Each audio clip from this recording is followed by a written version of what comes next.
On a cold day, up, up, and away. It's Rhyme and Reason 646. There's a rhyme and reason for your life. There's a rhyme and reason why you're... Hey there, Tony here.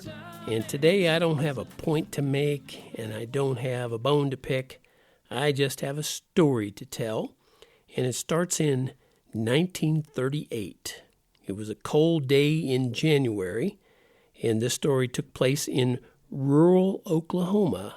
FDR was in the first year of his second term as president of the United States, and a second daughter was born to a young couple named Lee and Siona.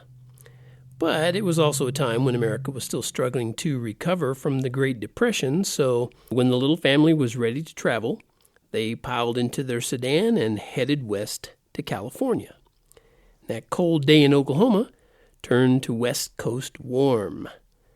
And the young couple went to work, as countless other migrant workers did, picking produce and fruit from the fertile California farms and orchards. But times were tough, and even the Golden State didn't provide enough work and wages for Lee and Siona to take proper care of their two daughters.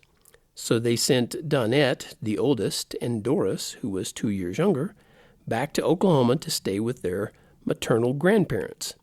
And Poodle and Poppy, as the kids called the old couple, were happy to take them into their home on the farm. And there would be multiple trips back and forth between parents and grandparents, and there would be hardships far beyond what many Americans would call hardships these days. Hunger from sometimes only one meal a day, worn-out clothes, barefoot walks to school because there wasn't enough money for shoes, and everyday life in shanty towns. But as life turns out, the young sisters made it through those hard times with the loving help of Poodle and Poppy. But both girls yearned to venture out on their own, and while they were actually still kids, young teens themselves, they both married and started having children of their own. Okay, from this point on, the story will focus on Doris. She married a young man named Dwight, who attended the same school as her in Norman, Oklahoma. And before long, they had two boys of their own.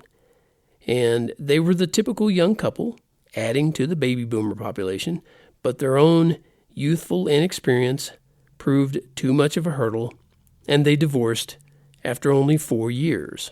So, on another cold day, Doris started looking for her next step. After some bumps and stumbles, she found and married a young man named Bill, and after a stint in the Army, Bill went to work for General Motors in the Kansas City, Missouri area. He and Doris also had 2 kids, a girl and then a boy. Plus, the 2 boys from Doris's first marriage would join the 4 of them each summer.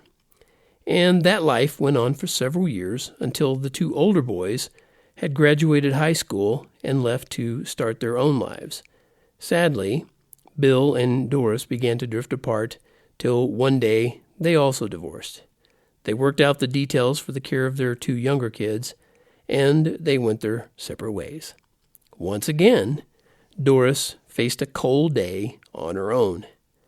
I'd like to tell you her life rebounded onward and upward like a comeback story in an old Hollywood movie, but for years, quite the opposite was true. I won't dwell on the dreary details, just know that there were considerable obstacles for her to overcome. Some she created with her own choices, and others were thrust upon her.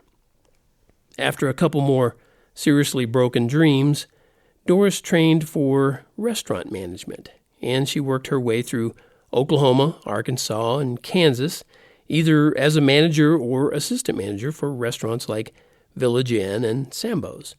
Usually, it was to be near one or more of her kids and grandkids. And after years in the restaurant business, Doris became a dispatcher for a transportation company based in the Kansas City metro area. And she lived and worked there until she retired and moved into her own tiny one-bedroom apartment in the small community of Gardner, Kansas. and she remained in Gardner until early 2021.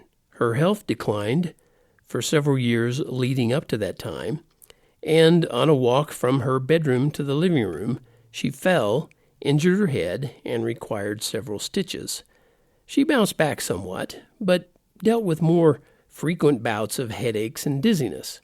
Then, on January 8th of this year, 2021, one day after her 83rd birthday, Doris suffered a stroke, and her health and stamina began to slowly deteriorate until she died in her sleep in her daughter's home, and she's survived by 4 kids, 10 grandkids, 6 great-grandkids, and 4 great-great-grandkids.